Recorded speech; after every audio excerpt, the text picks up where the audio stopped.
s'est fait passer pour une petite fille de 6 ans Tout pour est se vrai. faire adopter par un couple qu'elle a ensuite essayé de tuer. Dans cette vidéo, Elodie Pou raconte avec humour un fait divers incroyable autour d'une fausse enfant adoptée et se moque du sensationnalisme médiatique. Bon visionnage et pensez à vous abonner. Alors, ça fait bizarre dit comme ça, mais oui, je me suis intéressée à un fait divers de nain. Vous n'avez pas pu passer à côté de ce fait divers. Une naine sociopathe s'est fait passer pour une petite fille de 6 ans Tout pour est se vrai. faire adopter par un couple qu'elle a ensuite essayé de tuer. Mon Dieu, mon Dieu, mon Dieu, comme disait Louis dans Quel monde vit-on?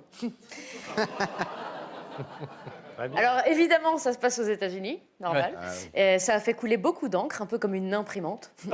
Oh. Oui, les blagues sur les nains, ça passe partout. Et puis ce qui est bien, c'est que même si ça vole pas haut, ça leur passe quand même au-dessus de la tête. C'est ça qui est pratique. Natalia, 30 ans, s'est fait passer pour une fillette atteinte d'une maladie des os pour pouvoir être adoptée, dans une intention de nuire assez évidente. Quand ses parents adoptifs se sont rendus compte qu'elle était en fait adulte et qu'elle avait falsifié ses papiers, qu'est-ce qu'ils ont fait? C'est là que ça devient intéressant. Ils n'ont pas été à la police ou aux services sociaux ou dans une infrastructure quelconque.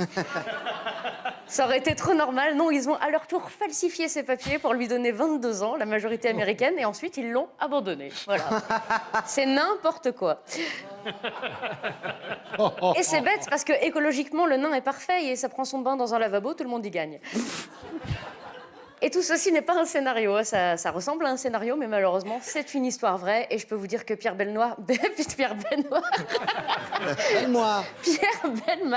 doit se retourner dans sa tombe de ne pas pouvoir la raconter. Une naine sociopathe. C'est étrange parce que partout dans la presse, c'est écrit une naine ceci, la naine cela, alors qu'on nous prend la tête à longueur de temps avec le politiquement correct, mais là, c'est la récré. La naine, la naine. Bah, non, on s'en fout pas. Normalement, on doit dire une personne de petite taille, ou une personne atteinte de nanisme, ou une personne à verticalité contrariée, une personne en situation d'échec de croissance, non grand, migrant.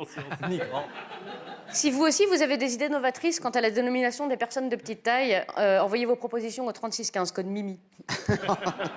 Alors tout le monde se pose bien évidemment la question, comment peut-on ne pas se rendre compte qu'on est en face d'une personne à évolution interrompue et pas en face d'un enfant de 6 ans? Parce que visuellement, c'est quand même pas la même chose. C'est-à-dire quand tu regardes un cornichon, tu vois bien que c'est pas un petit concombre. C'est pas pareil.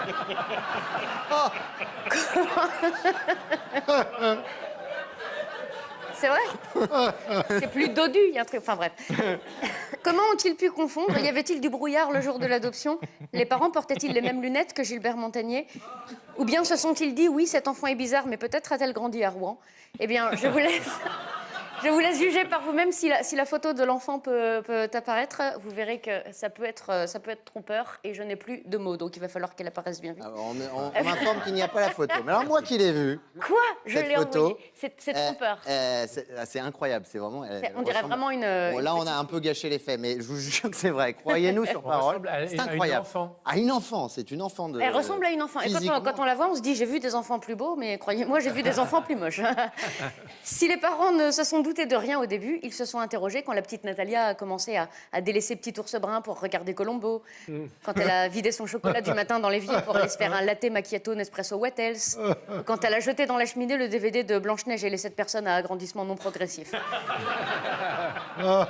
Mais là où ils ont quand même flippé, c'est qu'un jour, et d'ailleurs c'était une nuit, la petite les a réveillés. Elle les a réveillés vers 4h du matin, oui, car elle dormait très très peu, comme un insomniaque. C'est pas très grave, ça arrive à la ménopause. Elle est rentrée dans leur chambre en disant « Papa, maman, j'ai fait un impitoyable cauchemar.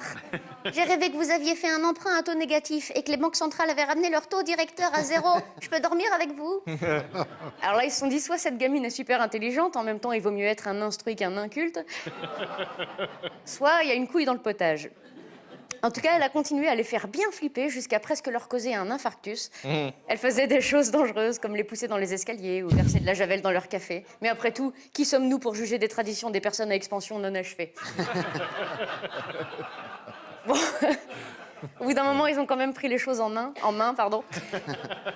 Pour essayer de la remettre dans le droit chemin, ils ont appelé Pascal le petit frère, qui n'a pas réussi à en venir à bout. Alors, ils ont été plus loin, ils ont fait appel à Supernanisme. Supernanisme. Mais en vain. C'est pas mal, ça. Ils n'ont pas, merci beaucoup. Ils n'ont pas été les seuls à se poser des questions, puisque la petite fille allant à l'école, elle a très vite éveillé les soupçons d'un instituteur. En effet, à la question « Que voudrais-tu faire quand tu seras plus grande ?» Elle a répondu, alors c'est de l'anglais, excusez-moi, « Shut the fuck up, you son of a bitch ». Ah oui. Ce qui veut dire « On a le temps de voir venir, vous m'avez l'air d'être un impatient ». Et puis elle a tenté en vain de créer un syndicat d'élèves afin d'obtenir des tickets resto et des congés payés en invoquant le code du travail. Tout ceci pour nous rappeler que l'habit ne fait pas le moine. Salut Jean-Luc. Et qu'il faut se méfier. L'autre, elle délivre ses messages personnels, tu sais. Et qu'il faut se méfier. Ce que l'on croit voir n'est pas toujours la vérité. Moi, si ça se trouve, je suis super vieille. Ça se trouve, j'ai... C'est quoi l'âge moyen de la revue de presse? Dans l'équipe 22, je crois, 23. Ok, 200 ans, ça se trouve, j'ai 200 ans. Seulement, je fais plus jeune parce que je mange bio, que j'ai pas d'enfant et que je fous pas les pieds à Rouen. Peut-être que Jérôme est un nain lui-même, monté sur des échasses, ce qui expliquerait la maigreur de ses cuisses. Peut-être. Ah bah vous voyez pas là derrière, mais c'est le... Bah, une cigogne. Quelque chose. Ah, ça, c'est super. C'est très musclé, je vous le dis. Peut-être Stéphane Rose est-il finalement Rosenberg. Peut-être que, sous cet aspect cynique, dans la vie de tous les jours, il dit des mots comme LOL ou ASAP, qu'il pratique l'afterwork en rooftop et qu'il porte des chaussures Balenciaga à 600 €, on sait pas. Bref, méfiez-vous, restez sur vos gardes et n'oubliez pas, la vie est une imposture. Pensez à vous abonner.